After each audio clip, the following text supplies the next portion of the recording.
Hi, and welcome to Main Street AI, the podcast where traditional businesses are quietly revolutionizing their operations with artificial intelligence and winning.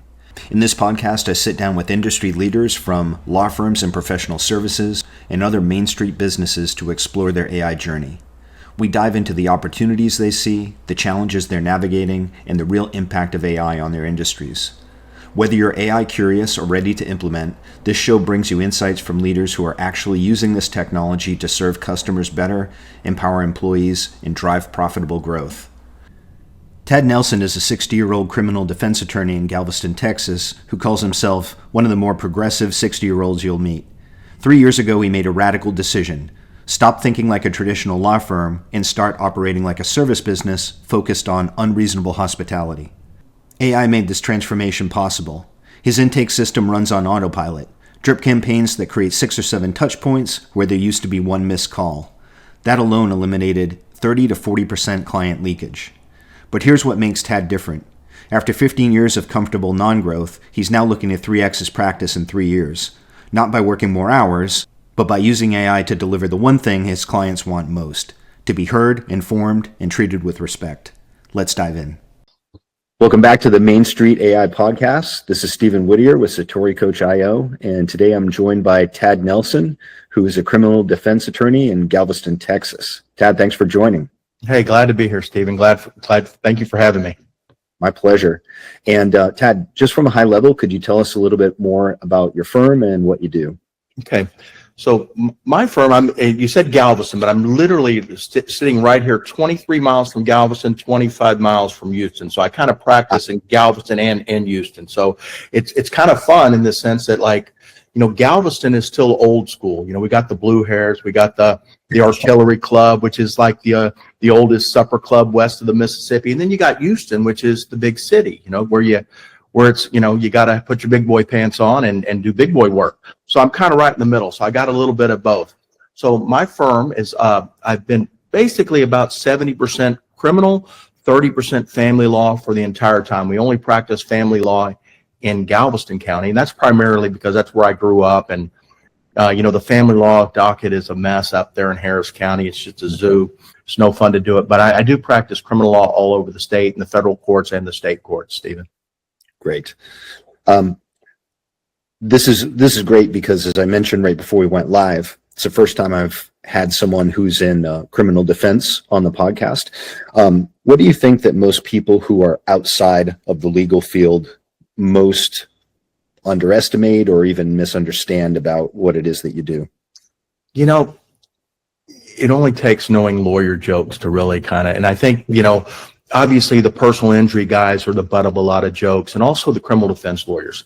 And here's the number one thing I do think they're missing is, me, for example, I was originally, I went through UT, I got a CPA, then I thought I was going to get into, estate planning and financial management, and I just got bored out of my mind. And then I kind of went to work at the DA's office and fell in love with criminal law.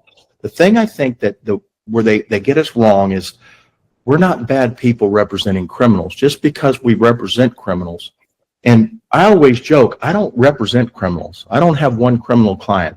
I've got one client. It's the Constitution of the best country in the world. And that's what I'm defending. Just so happens, if you're living in the best country of the world, why would you want anybody run over by the government? I don't have a problem with a bad guy. I've got an 8-year-old little daughter. I want my community to be as safe as everybody that's listening to your podcast does. But you know what? What's so wrong with, if the government's going to punish one of its own, what's so wrong with making the government dot every I, cross every T? And that's the one thing I think when I have conversations with people and I pull them into that, they get it, but They've never thought about it enough until that. And I'm just another scumbag representing a scumbag. And that's just so not fair. But I think after they have the conversation with me, or with anybody that really respects what we do, I think they start understanding. Yes, absolutely. Makes sense. Yeah. And of course, anybody could find themselves in a situation where if they need a representation, they would absolutely want to make sure that they had somebody in their corner and not just be, condemned ahead of any judgment, right? So yeah, Absolutely. And, you know, when people sit back and think the majority of people charged with a crime actually did it, they're actually right. It probably is a majority. Now, I don't know how big of a majority it is, but I do think it's a majority. But assuming it's not 100%, that means there are people like me and you who didn't do anything that get accused of crimes. And that's when it's really, I mean, it's important all the way across the board, but nothing's worse than somebody being accused of something they didn't do, because it can ruin their reputation. And that's when I'm really proud, you know, when I really feel, you know, that I got somebody that didn't do it and they were really, the government was raining down on them. That's the great feeling. That's the kumbaya of what I do. Absolutely. Yeah, that's great. It's a great point. Now we'll pivot into the AI conversation. And I was excited when you were just telling me a few minutes ago that you're actually very progressive in this particular aspect of law and emerging technology. So what sort of general trends do you see? And then we can talk a little bit about how you're actually using it. Well, for one, the thing that I found, especially, see, lawyers, we write for two reasons. You know, number one, we write briefs and we write our stuff for the legal work, but we also write, you know, stuff to educate other people and stuff that's PR related. The bottom line with AI, it's always a beautiful place to start when you really are starting to, to think about your ideas, when you're trying to, to give some thought to which way I'm going to go with this writing. What are some good blogs to write, or what are some concepts that are out there? And you can always, develop an outline through AI and then make some changes. So I use it a lot for my writing, but I tell you where it's really knocked it off the charts for me, Stephen, is through my intake. So as the calls come in, my AI stays in touch with them to make sure that I don't lose track of them.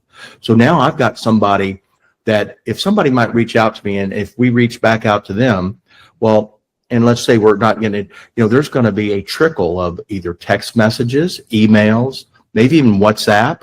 I mean, the system is going to track them. I mean, where it used to be with just me returning one call, now if I don't catch them, I may have 6, 7 opportunities at them. And when you think about in any profession, especially lawyers, we're the worst at getting back to people because we're moving on to the next thing, especially when we're busy. But with a good drip like that, I might have 6 or 7 opportunities at a person. And that's how you're going to make your business, especially when you look, before I really started getting into it about 3 years ago, and obviously more about 2 years ago as everything started changing with chat and everything, and all the programs started getting better with little parts of AI. Like I don't do anything on my computer where I am now that I'm not using Copilot. It's entrenched in my Outlook. It's entrenched in everything I write. But what I was getting back on the drip is, before with the leakage I was having, it might have been, 30-40% leakage, where people that are reaching out to me that I don't even get an opportunity to sell myself. So imagine if you can immediately, whatever your bottom line is, adding 40% to that, it's a no-brainer. Absolutely is. Yeah. That's a huge gap for a lot of businesses, but I can absolutely see that. And actually, one of the things I've talked about with some of the other attorneys is how, just based on the model and people, being in client meetings or potentially trial, or whatever the case is, the norm has actually been delayed response. And this is very powerful for making sure that you can bridge that gap. Oh, absolutely. I mean, and I'm pretty good about getting to the phone, but when you reach out to a person that's trying to get a hold of you on the weekend or after hours, once you do that, you're theirs. I mean, they are not going to leave you. Once you've shown them that you go above and beyond. I mean, it's, that's the other thing that's really changed in my practice, Stephen. In addition, and maybe they're related, and I've made them related. I don't know that they came in related, but somewhere along the line, I took a seminar about 3 years ago, and I walked out of there and decided I was changing my office. I am no longer a law firm. I have products. I'm selling widgets like everybody else. I am a service organization. I am no different than a restaurant that, you know what, I drop the napkin on the floor. You want the waiter to come pick up and hand you a new one. You drop a fork, you want to clean. It's all about service. Now, AI has helped me immensely with that. But, I have totally revamped this place where the number one thing that my clients, I give them a book when they start here, Unreasonable Hospitality, and make them read it. And it has changed the way we practice here. Yes, I'm familiar with that. That's really interesting to hear from a law firm. I think that's the first time. That's great. And it is, but that's why we're different. And in all honesty, I mean, since I've been doing that, the bottom line is shooting out, everything's changing. Mm-hmm. Everything's a more positive experience for our clients, a more positive experience for the people that work here. And then you're just looking at it. You were talking about a higher level. Once you start, the only reason you're going to work every day is basically to make your clients happy. Yeah, I realize I'm performing legal work and that does it, but that's not your barometer. Yes. Absolutely. What do you think is maybe any of the flip side? So if you could talk a little bit about what maybe there are any fears or uncertainties about the adoption of AI in the space that you're seeing.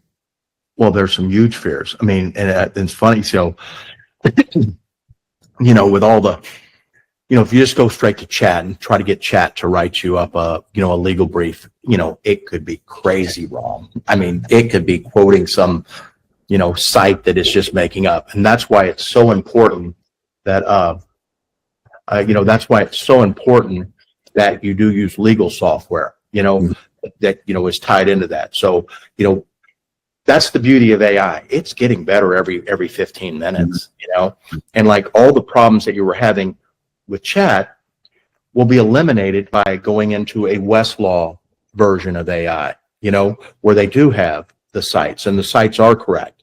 It's going to be the same thing. Mm-hmm. I mean, they're going to figure out how to do it the same way.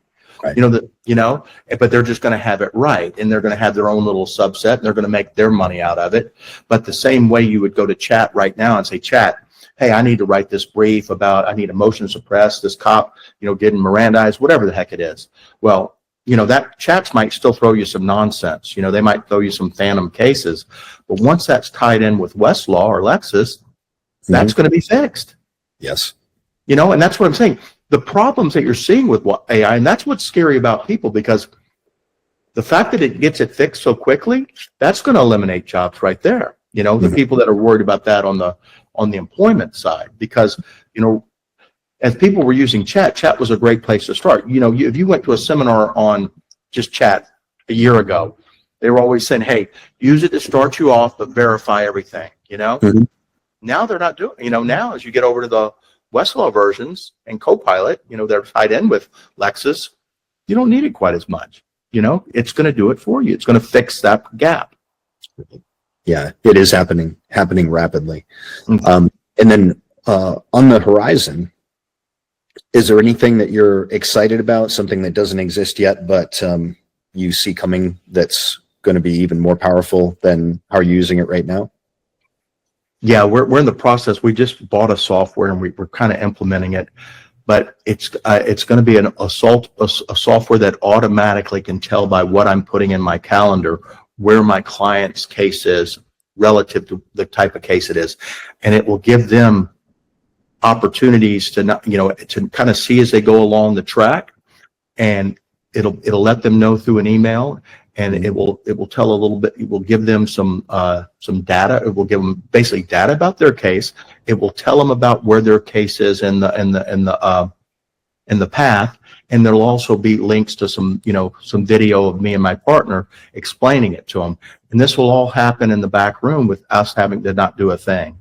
And again, coming back to the unreasonable hospitality of keeping them involved in everything. The one rule I have at my place, I don't care what we do. If we do any paperwork or do anything for a client, we have our client success manager reach out to them and let that client, because that's the one thing everybody wants to know. What are you doing for me? What are you actually doing for what I gave you, the money I gave you? People want value. And the way they find their value is being informed. And the more ways you can come up with, that's what we're so excited about, because this program called HOMA is going to keep them abreast of everything going on in their case, which is going to be fabulous. Great. And then if we were having this conversation 5 years from now, this doesn't have to be limited to AI. This is more general. But how do you think things are going to look in the legal domain? What do you think will be the same, and what do you think might be radically different? Well, the two things I think are going to be, well, you're starting to see right now, the one thing you're seeing right now, the people that aren't using social for advertisement, they're getting blown away. If you're not on social, you're done. You're not doing video, you're done. You're not keeping up. And there's so many, like I said, I'm 60. So I know the lawyers, and I'm a young 60, to be honest, because I'm progressive in my thinking. But most of the older people aren't jumping into this stuff, and they're gonna miss out. And at the end of the day, if you're 60 and you're going to retire at 65, more power to you. You don't really have that far to swim, right? I plan on staying around here 75, 80. I love what I do. Why would I ever leave? It's exciting. It keeps me young. It keeps me, gives me a reason to get up every day. But the things that I think you're going to see massively, just like you have social, what you're going to also find with the AI stuff, and what's going to, well, everything is it's going to become where the intake and the staying in touch with everybody is going to get immensely easier. And those that understand it, are going to be heads and tails above everybody else. They're going to lose out, because they're going to start, they're going to miss the boat if they're not. Because, like I said, my whole intake system is completely different, and basically it's on autopilot. I'm involved with it ultimately, but it's making sure nothing falls in a gap. That's where it is. And the one thing that lawyers are kind of immune from AI, because my whole job, just like we're not going to see a AI take over, you as a podcaster. That's a hard gig to replicate. You've got a personality, you're exciting. Whereas, and I argue for people, and I go make deals for them. I don't think AI can take over for me. Agreed. What's going to happen is the guys that are coming in younger than me that understand how to use AI and still have the skills that I have, they're the ones that are going to thrive. Yes. And the ones that aren't, AI's, and that's what you always hear, the people that are really trying to promote AI and tell you not to get scared, because every boom before in technology has increased jobs.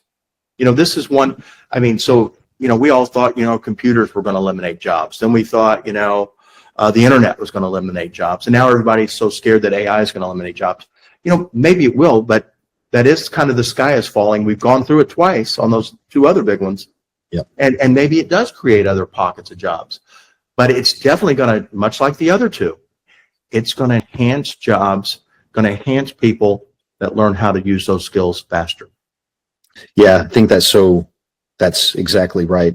I think it was, this has been attributed to multiple people, but I think it was the technologist, Peter Diamandis, I believe that's his name, where he basically said, like, AI won't replace you, but people who are in your field who are leveraging AI very well might.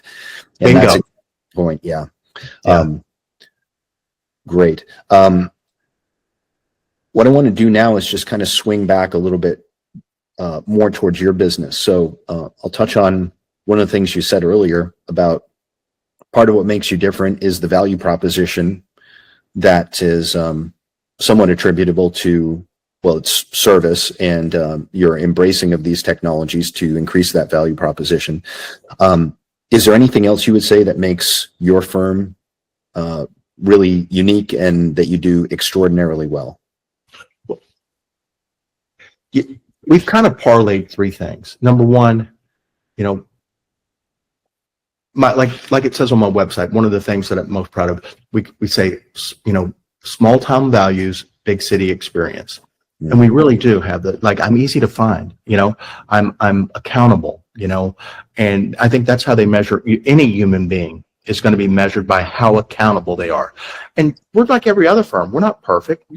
We get fumbles around here too, but the one thing that I always tell anybody that works for me, you make mistakes. If you fumble it, pick it up, acknowledge it, admit it, tell the client what happened, and tell them how we're going to fix it. So that's the first thing. So we're accountable, and we're honest about our accountability. And I think that's what makes us different. By being accountable, making our number one thing customer service. And I'll be honest with you, Stephen, the 3 lawyers that I got running around here, we're really good lawyers. So, and you look at, especially the lawyers my age, most of the ones that aren't as in touch with AI and don't really have this hospitality thing, there's a lot of them that are good. They're like, and it goes back to old school lawyering, like, hey, be a good lawyer and they will come. That's not how this world works anymore. I don't care how good you are at anything. They're not going to just show up because you're king of the totem pole. Just not going to happen. And I think that's what, despite us being really good lawyers, we understand that it's more to that these days. Maybe in the 60s, when you had, Andy Griffin or Matlock or whatever, it might have just been all about that. And they just showed up because it was Matlock's office. Nothing works like that anymore. It's a world. Absolutely. And then from your client's perspective, what are the types of things that you hear over and over again positive about your firm or yourself? Like, I know for those who haven't looked at your website yet, you have like 10 years running this super lawyer credential. So what are the types of things you hear from your clients that speaks to what you just said? Like when you read our Google reviews, the things that make me the most proud is that they felt listened to. That's the number. Yeah, that's all people want. Even the people that I come in here that are guilty of really bad stuff, Stephen, all they want to do is have somebody listen to them and understand their perspective. I've got people in here that I may be walking them down to the courthouse tomorrow and signing them up for 8 years in TDC, Texas Department of Criminal Justice. But they're listened to, they're treated with respect, and that's what I think the clients really want. That's what they want to be heard. That's like I said, the thing we're the most proud of is you read our Google reviews. Mm-hmm. They know they were listened to. They know we discussed the issues with them, and they were never out of the loop. It's a scary process when you can maybe go to jail, or maybe you're going to go on probation. People are worried about, am I going to lose my job? I'm going to lose my children. They just need to know you're there. And so, yeah, I mean, I work a lot of hours, but not all of it is really doing legal work. Some of it's just being there to listen and to let them know you're hearing their story. Is there a particular outcome that you've gotten for a client, or I'm sure there's multiple, but is there one that maybe stands out as an example that you can say, I'm particularly proud of that? Well, I'll tell you, I had a great case. It's been 15 or 20 years now. And I had a lady got a new husband, and she tried to make up some stories on the boy's father that he was touching this child. And we went to trial, and I gave this guy his life back with his child. And what was funny about this is, like I said, it's been 18, 20 years ago. On my jury, because I'm in, so like if I told you, I'm right between Houston and Galveston. So literally a mile and a half away from me is NASA. So all the astronauts come through NASA. Senator Mark Kelly from Arizona was on my jury that found my guy not guilty. And I ultimately got invited to Orlando to watch him captain the space shuttle the last time, and it was awesome, and I actually called his, when he ran, I was going to go block walk for him out in Arizona, but it was during COVID and they weren't doing that. But man, he's such a good guy, and he's such a good senator, and just a great American. And, we're so proud of him, doing the space shuttle and stuff. There were a bunch of us that wanted to go out there and help him. Yeah. What a great story. And that kind of harkens back to what we were talking about at the beginning. Like, imagine that nightmare scenario. So like you said, being able to give that guy his life back, that's massive. Transitioning now into a little bit more about your firm, what would you say is your current stage of growth, and where are you looking to get to 12 months from now, for instance? Well, like I told you, in the last 2.5 years, we've made some serious changes. So we're after being in a very, after being in a non-growth stage for maybe 10 or 15 years, where everybody was making good money, but really weren't worried about growth. And now we're back into the growth stage. It kind of, every one of those horror stories I was telling you about the older lawyers, I've been that for 15 years. Until I went to I have, until I went to this seminar about 3 years ago where it just kicked me in the ass and changed my whole way of looking at it and where I wanted to go. Yeah, I'd like to see, we're branching into personal injury. We're trying to get some other, lawyers on board. We're always hiring now. We're expanding. We bought another building, and so I hope to 3x in the next 3 years. In all honesty, that's great.